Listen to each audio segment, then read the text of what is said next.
Keanu Reeves walked into the most luxurious hotel in Beverly Hills, wearing a simple gray hoodie and a silver cross around his neck. No entourage, no noise, just him, quiet, crossing the marble lobby. The receptionist, with a sharp gaze, judged him before even checking his name. But in that subtle moment of silent contempt, something was set in motion, and what would unfold in the next few hours would leave the world watching. And someone out of a job. Oh, and before we continue, tell us, what's the one thing you love most about Keanu Reeves? Let us know in the comments. The Larisso Hotel, nestled in the heart of a city that never truly slept, was more than a five-star refuge. It was a monument to aesthetics and rigor. Italian marble beneath every step, fresh floral arrangements flown in from Amsterdam, and staff trained to smile with surgical precision. Among them, no one embodied the soul of the place more than Augusto Delacroix. At 65, Augusto had been the head receptionist for over 2 decades. His hair, as white as it was neatly combed, matched the tie he changed religiously each day. Not out of vanity, but protocol.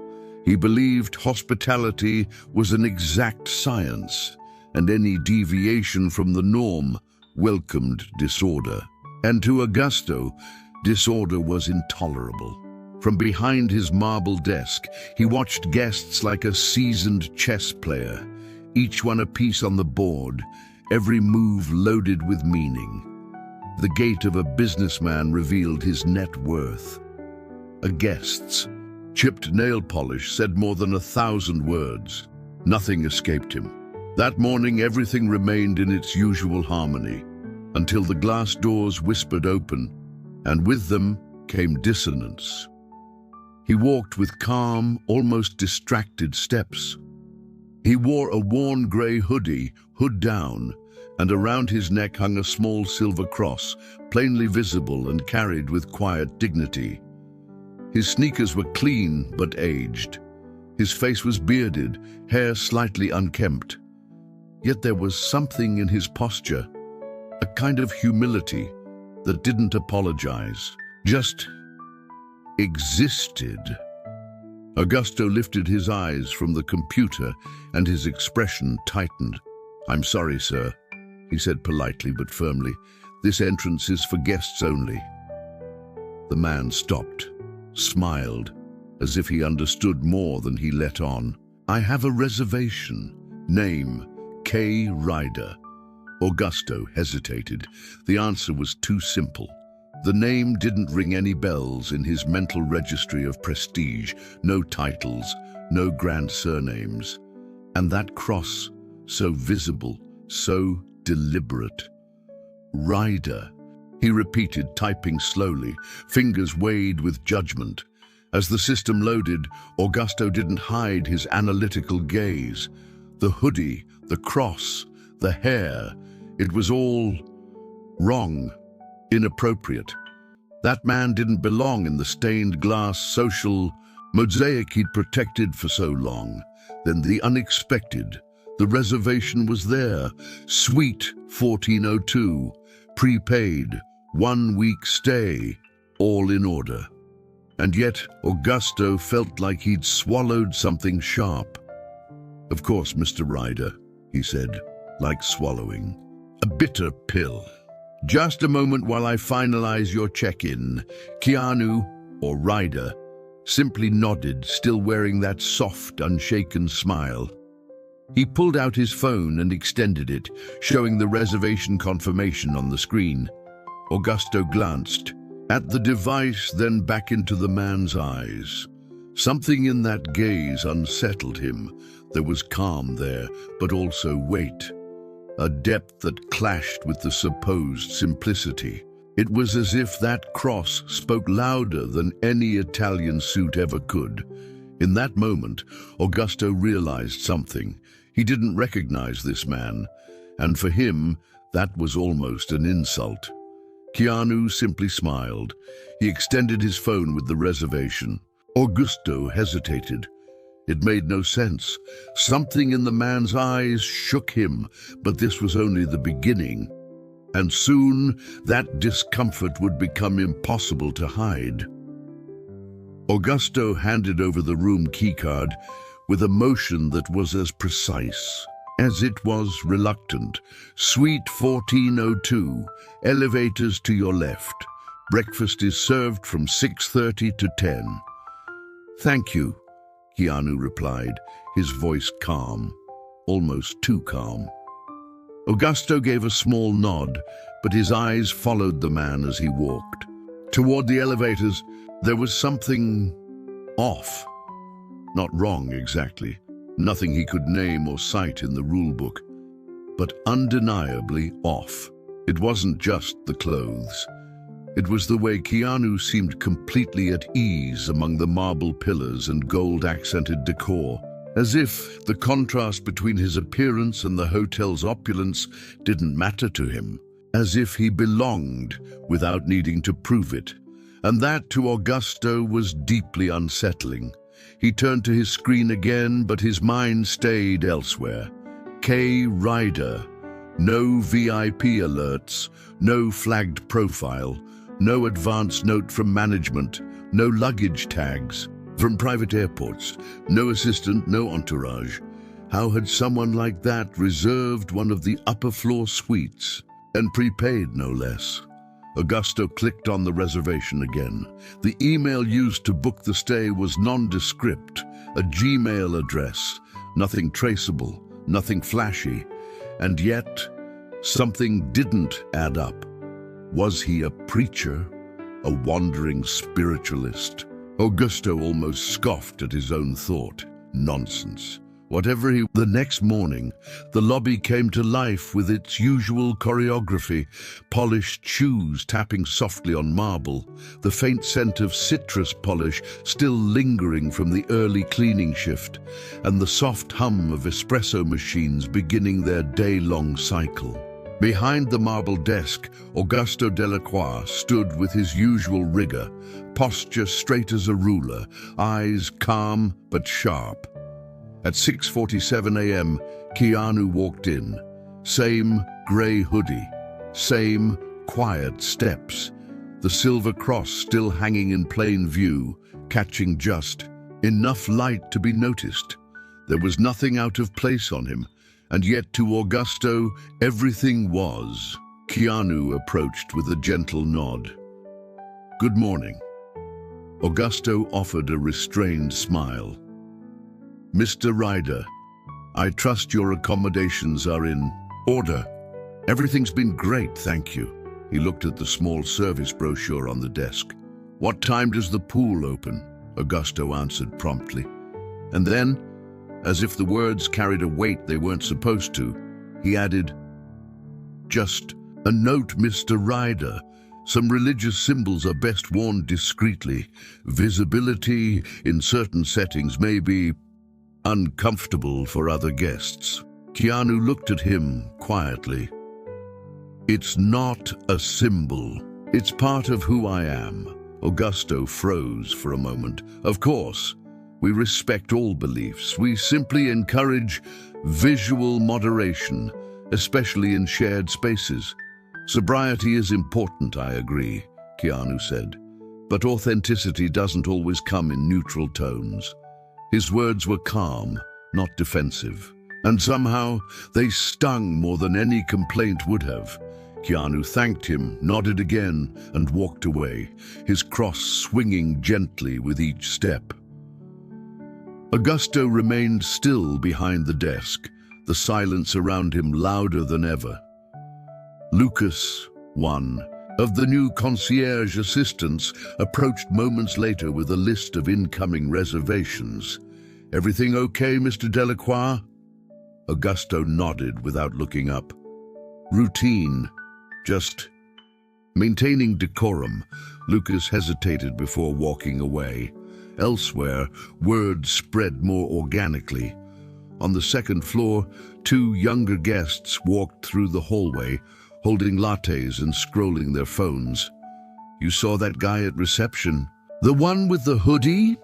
"Yeah," I caught a piece of the conversation. The old man practically told him to hide his necklace.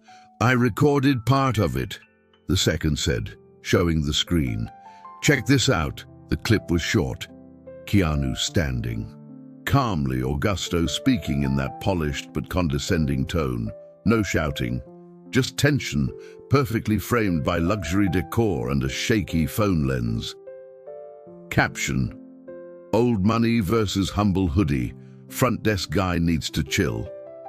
Hashtags: Jacked hotel manners. Respect goes both ways, they posted it. Within 30 minutes, the video had nearly 5,000 views. Augusto returned to his work with routine efficiency. He didn't know about the video yet, but something was off in his rhythm. His usually smooth customer interactions felt fragile, like each word was being measured more carefully than the last. He told himself it was nothing, just a matter of principle. After all, he hadn't been rude. He had followed protocol. He had upheld standards. And still Keanu's words rang in his ears. It's not a symbol. It's part of who I am. It wasn't what he'd said. It was how he'd said it. Calm, centered, free of performance, and that cross so openly, worn without apology. Augusto didn't dislike religion. He disliked overt displays. His belief was that faith belonged in private spaces, like whispers in a chapel, not statements in the lobby. He justified the thought again and again, as if repetition could absolve its true meaning. By noon, the lobby was busier. A group of guests checked out. A delivery of pastries arrived. A bellhop spilled a bottle of sparkling water on the marble floor. And still, Augusto couldn't shake the weight of that interaction. He noticed two staff members whispering near the luggage room. When he passed, they fell silent. He hated that. In the back office, Lucas checked the hotel's social media mentions. Notifications were flooding in. He clicked the trending story, and there it was, the video, the caption, the hashtags, and the comments multiplying by the second. So much judgment in one stare. People still get uncomfortable over a cross in 2025? I don't care if he's Jesus in sweatpants. Respect is basic. Lucas felt a chill crawl up his spine. He turned to the assistant manager. I think we have a problem. Augusto remained, unaware of the video until late afternoon. By then, the story had hit 20,000 views. Several influencer accounts had reshared it. One had over 1 million followers. Comments spilled across platforms. Staff members passed glances in the break room. Phones buzzed, screens lit up. But no one told Augusto. Not yet. He sensed something, though, an energy shift. The air was tighter. A guest approached the front desk with a smile too sharp to be sincere. Excuse me, is this where I'm supposed to hide my personality or just my necklace? Augusto blinked. I beg your pardon? Just a joke, the guest said, laughing as he walked away. But Augusto didn't laugh. He went back to his station, adjusting his tie with mechanical precision. For the first time in years, he didn't feel like the most composed man in the room. Augusto returned to the front desk, trying to ignore the growing unease in his chest. But he didn't see what was happening across the lobby. A teenager by the cafe had just posted another clip. The video already had over 10,000 views, and the comment section was just getting started. By the next morning, the video had crossed 1 million views. It had spread from stories to reels, from reels to reposts. Influencers picked it up. Faith-based profiles shared it under hashtags like faith without privilege and discrimination in disguise. Social justice pages captioned it, man with a cross treated like a threat, luxury's quiet prejudice. And still, Keanu said nothing. He didn't post, didn't comment, didn't report anyone. In fact, he barely left his suite that day. When he did, it was quiet.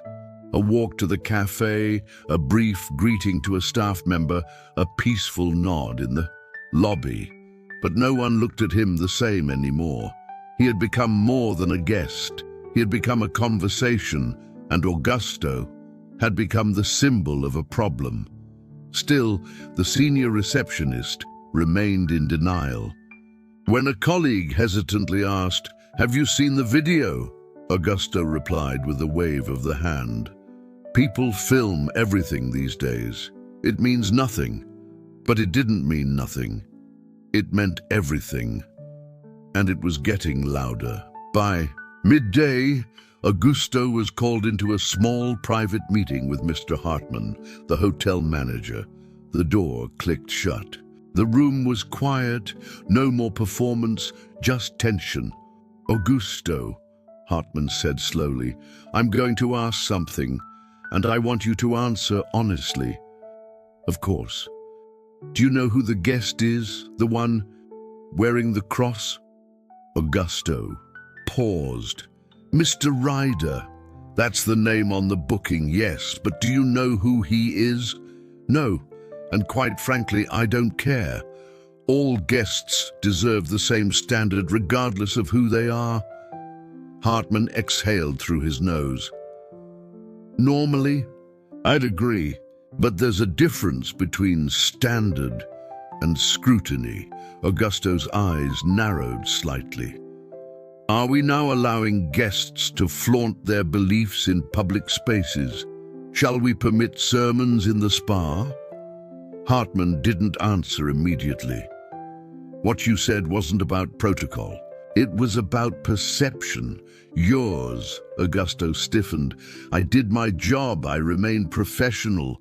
"Augusto," Hartman leaned forward, "you're all over the internet. That interaction is now the face of this hotel." He tapped his phone and turned it around. A paused frame, Augusto slightly leaning forward, Keanu standing calmly, cross in view. The caption, "This is what modern elitism looks like." "We're not in control of the narrative anymore." Augusto's lips tightened. "So we're ruled by phones now?" "No. We're ruled by how people are treated. And right now, perception is reality." Augusto looked away, eyes darkening. But he said nothing more. The staff felt it before management did. The whispers had become discussions. The private chats had turned into group messages. He just kept pushing the guy, one housekeeper texted. And that guy? He just kept smiling, like nothing got to him. That strength or peace. Employees were choosing sides, though few said it aloud. Some, like Lucas, quietly avoided the front desk. Others simply looked at Augusto differently. More importantly, guests were asking questions. Is that the hotel from the video? Is the guy still working here? Is the guest okay in the evening? A woman approached the front desk with concern. "Hi, I don't want to cause trouble, but is the gentleman with the cross being harassed?" Augusto's tone didn't flinch. "Ma'am, we treat all guests with the utmost courtesy and neutrality." She raised an eyebrow. "Sometimes neutrality feels a lot like silence," and walked away. That night, the hotel group chat, a semi-official back channel among mid-level staff, lit up. "Lucas, they're saying we might be on BuzzFeed tomorrow. Reception, Anna, too late. It's already on Twitter Moments. Concierge DeMarco. Did you guys see the new angle? Someone filmed from the coffee bar. You can see Keanu's face better. Housekeeping, Jade. Wait, that's Keanu Reeves?" Silence followed her message, then a flurry of typing bubbles. Lucas blinked at the screen. His heart skipped. That name, it hadn't been confirmed. But now, it made sense. The quiet presence, the calm, the weight in his gaze. It was him, not a preacher, not a wandering guest, not just a man with a cross and a hoodie, Keanu Reeves. And yet he'd said nothing. He had used a pseudonym. He hadn't revealed his identity. He hadn't leveraged it. Not even once. The respect for that silence was instant and powerful. Some of the younger employees started sharing their own observations in the chat. Concierge, Marco. I offered him help with his bags. He thanked me like I was the CEO. Reception, Anna. He complimented the plants near the elevator. Who even notices those? Lucas. He treated everyone like they mattered, even when we didn't. It was no longer about a video or even about a mistake. It was about the quiet grace of someone who didn't fight disrespect with outrage, but with presence. In the staff lounge, the atmosphere shifted. People lowered their voices when Augusto entered. A few didn't meet his eyes, he noticed. And for the first time in a long time, he felt the heat of isolation. Subtle, but unmistakable. Even his authority didn't shield him anymore, because something greater than hierarchy was being judged now. Character. By midday of the following day, the weight of the story had reached corporate. An email with the subject line, "Urgent reputational incident, immediate action required," arrived in the inboxes of all department heads. It came from the Director of Brand Integrity for the global hotel chain. At the top of the email, a still image from the viral video, Keanu standing quietly, his silver cross visible, eyes steady. Across from him, Augusto, captured mid-sentence, expression rigid, hands clasped in judgment. Under the image, the message, "Identify the guest immediately. We are facing a brand-level image crisis. This must be contained within the next 24 hours." In the hotel's executive office, the general, manager, marketing coordinator, and HR lead gathered around the screen. "You're sure that's Keanu Reeves?" asked the marketing lead.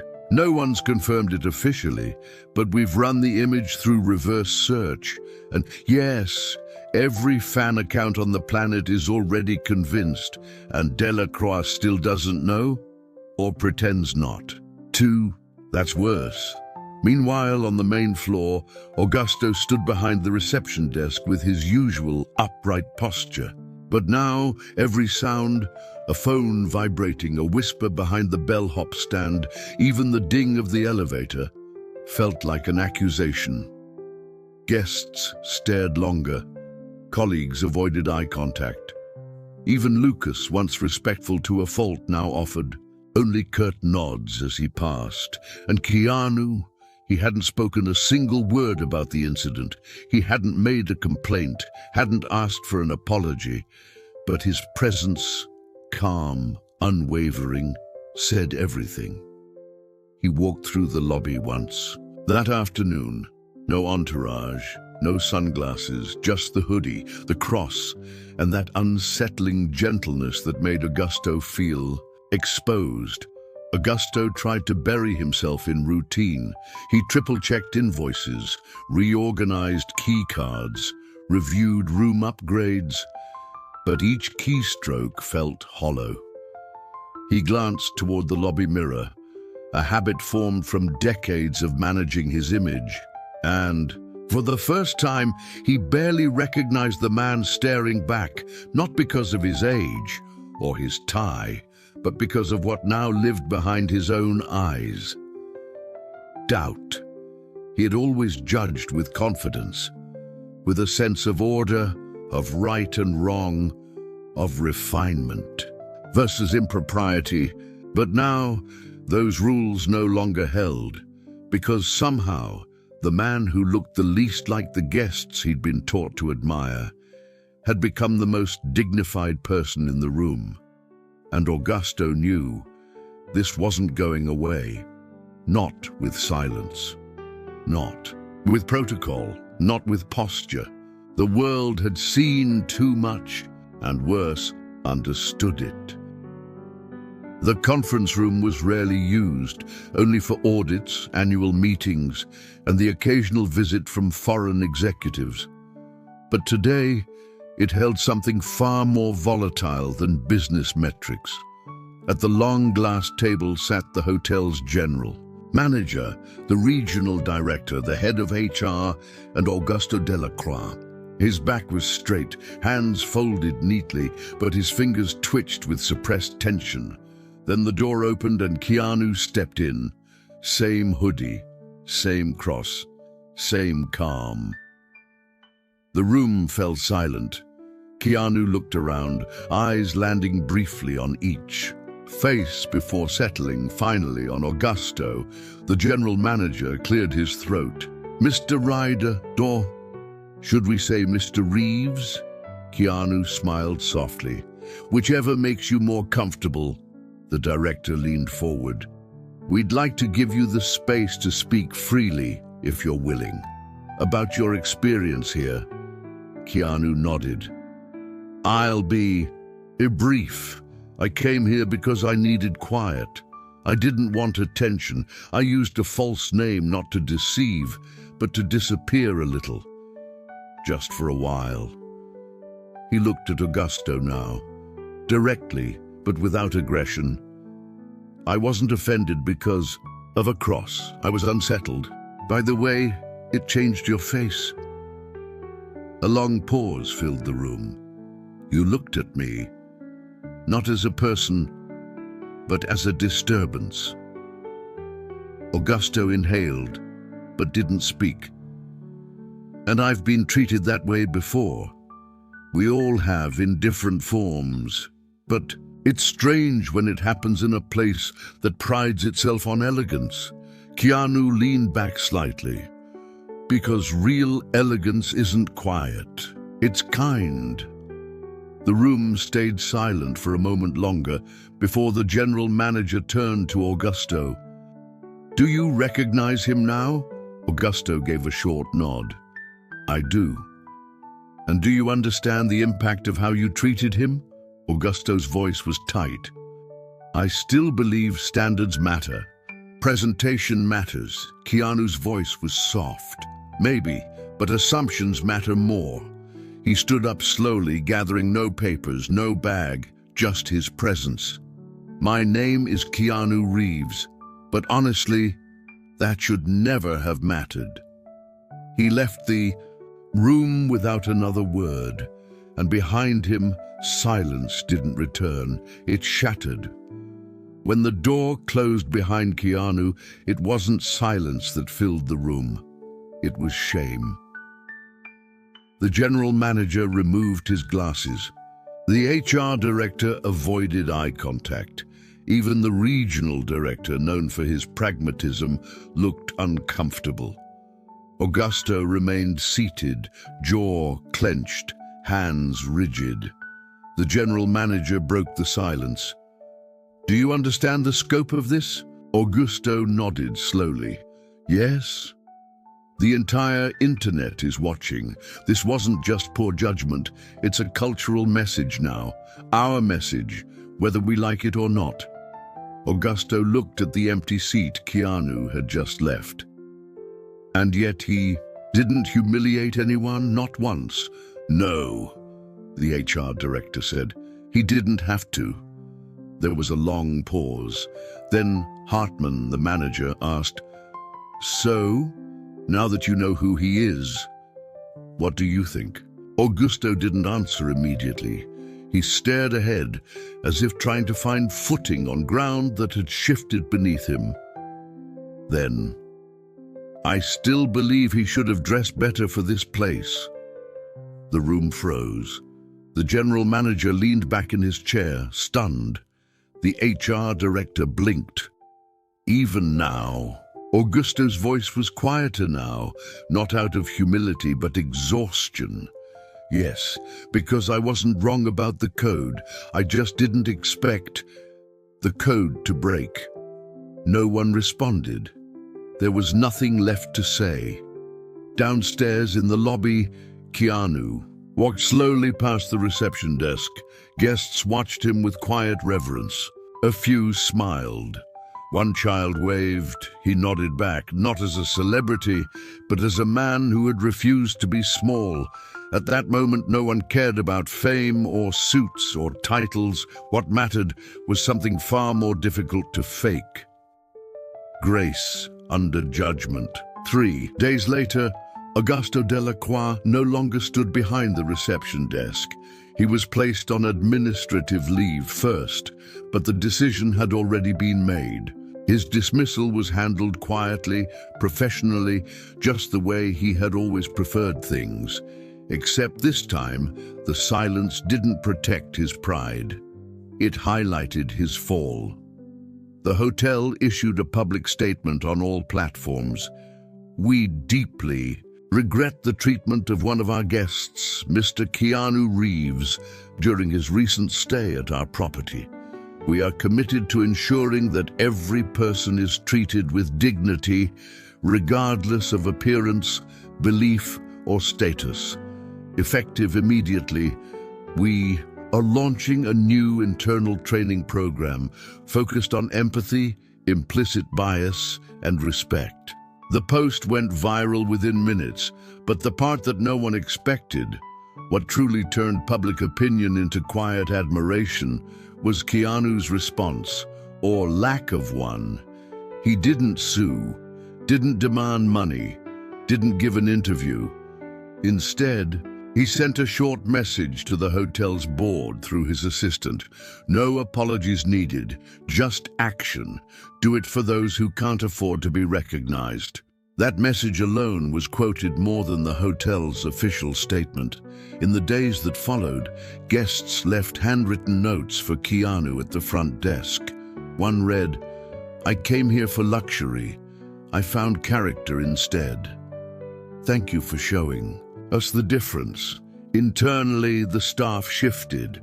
Conversations became more intentional. Policies were reviewed.